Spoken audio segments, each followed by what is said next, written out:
বন্ধুরা, আমাদের প্রত্যেকেরই বাড়িতে এই ধরনের কিছু না কিছু খারাপ এলইডি বাল্ব থাকে যেগুলো আমরা ফেলে দিই। কিন্তু আজকে তোমাদের দেখাবো এই ধরনের নষ্ট এলইডি বাল্বগুলো কত সহজেই বাড়িতেই রিপেয়ারিং করা যায় এবং সেগুলোকে আবার আগের মতো ব্যবহার করা যাবে। তো তার জন্য ভিডিওটি দেখতে থাকো।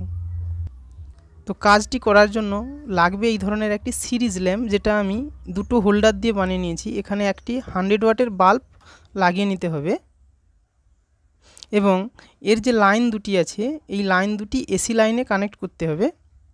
তো এখন একে একে প্রত্যেকটি বাল্ব আমি আগে তোমাদের টেস্ট করে দেখাচ্ছি বাল্বগুলো কি সমস্যা। দেখতে পাচ্ছ বাল্বটি জ্বলছে না। তো এখন বাল্বটি খুলে নিলাম, এখন আরেকবার দেখাচ্ছি তোমাদের। দেখো, কানেকশান দিলেই হালকা হালকা জ্বলছে বাল্বটি। তো এটা এক ধরনের সমস্যা। এখন আরেকটি বাল্বের সমস্যা দেখাচ্ছি। দেখো, জ্বলছে না। তো এখন এর উপরে চাপাটি খুলে নেব। তো এখন বাল্বটিকে হোল্ডারের সঙ্গে কানেক্ট করছি। দেখতে পাচ্ছ সেম সমস্যা, একটি দুটো বাল্ব জ্বলছে, বাকি বাল্বগুলো জ্বলছে না। তো আরও একটি বাল্ব তোমাদের দেখাচ্ছি এর সমস্যাটা কি। তো বাল্বের এই ওপরের বাটিটি খুলতে যদি অসুবিধা হয় তাহলে তোমরা একটি স্ক্রুড্রাইভার নেবে এবং এটাকে ঘুরিয়ে ঘুরিয়ে হালকা হালকা করে আঘাত করবে, তাহলে বাটিটি খুলে যাবে। এখানে যদি জোরে আঘাত করা হয় তাহলে কিন্তু বডিটি এইভাবে ভেঙে যেতে পারে। তো দেখতে পাচ্ছ বাল্বটি আমি খুলে নিয়েছি। তো এখন দেখাবো এই বাল্বটির সমস্যা কি, কেন এটা জ্বলছে না। তো এই রকম সমস্যাগুলো থাকলে কিভাবে তোমরা বাল্বগুলো ঠিক করতে পারবে সেটাই বলবো এখন। তো তার জন্য লাগবে এই ধরনের একটি চিমটি এবং এটাকে আমি ইনসুলেট করে নিয়েছি ওয়াটার লেভেল পাইপ দিয়ে ও ব্ল্যাক টেপ দিয়ে, যাতে করে হাতে শক না লাগে।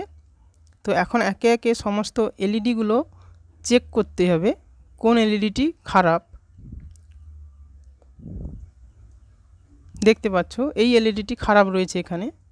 তো নষ্ট এলইডিটি এখন মার্ক করে নিতে হবে।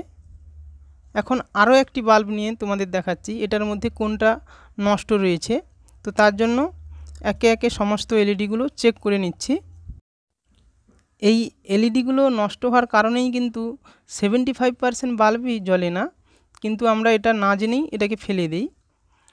তো দেখতে পাচ্ছ এই বাল্বটি নষ্ট রয়েছে। তো এখন এই বাল্বটিকে আগে মার্ক করে নেব, তারপরে তোমাদের বলবো কিভাবে এই এলইডিগুলো কোনো খরচ ছাড়াই খুব সহজে রিপেয়ারিং করতে পারবে তোমরা। তো তার জন্য এই যে নষ্ট এলইডি বাল্বটি দেখছো এর ওপরের যে অংশটি হালকা করে তুলে ফেলতে হবে। এর উপরের প্লাস্টিকটি আমি তুলে দিয়েছি। এখন সোল্ডারিং আয়রন দিয়ে বাল্বটিকে শর্ট করে দিতে হবে। সিম্পলভাবে শর্ট করে দিলেই কিন্তু বাল্বটি আবার আগের মতো জ্বলবে। তো দেখতে পাচ্ছ খুব সুন্দরভাবে বাল্বটি জ্বলছে। এখন একই রকম আরও একটি বাল্ব তোমাদের আমি দেখাচ্ছি, আগের বাল্বটি যেটার মধ্যে এই যে লাইটটি দেখতে পাচ্ছ এই এলইডিটি শর্ট ছিল, আমি মার্ক করে রেখেছি। এখন এটাকে তুলে ফেলছি এবং তুলে এটাকে শর্ট করে দিচ্ছি সোল্ডারিং আয়রন দিয়ে, দিলেই কিন্তু বাল্বটি জ্বলে উঠবে। তো এইভাবে খুব সহজেই যে কোনো এলইডি বাল্ব যদি এই রকম লাইটের সমস্যা থাকে তোমরা খুব সহজেই রিপেয়ারিং করে নিতে পারবে। এখন দেখাচ্ছি একটি 15 ওয়াটের বাল্ব। এই বাল্বটিতেও কিছু বাল্ব জ্বলছে, কিছু জ্বলেনি। তো এখানে আমি চেক করে নিয়েছি দুটো বাল্ব নষ্ট রয়েছে। তো এই দুটো বাল্ব শর্ট করে দেব, শর্ট করে দিলেই কিন্তু বাল্বটি জ্বলবে। দেখতে পাচ্ছ 15 ওয়াটের বাল্বটিও জ্বলছে। তো এইভাবে সিম্পলভাবে তোমরা যে কোনো নষ্ট এলইডি বাল্ব খুব সহজে রিপেয়ারিং করে নিতে পারবে।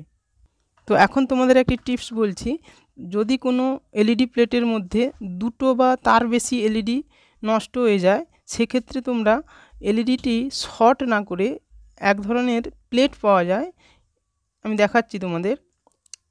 এই ধরনের 9 ওয়াটের প্লেটগুলো তোমরা চেঞ্জ করে দিবে, তাহলে কিন্তু এলইডিটি অনেক দিন পর্যন্ত ব্যবহার করতে পারবে।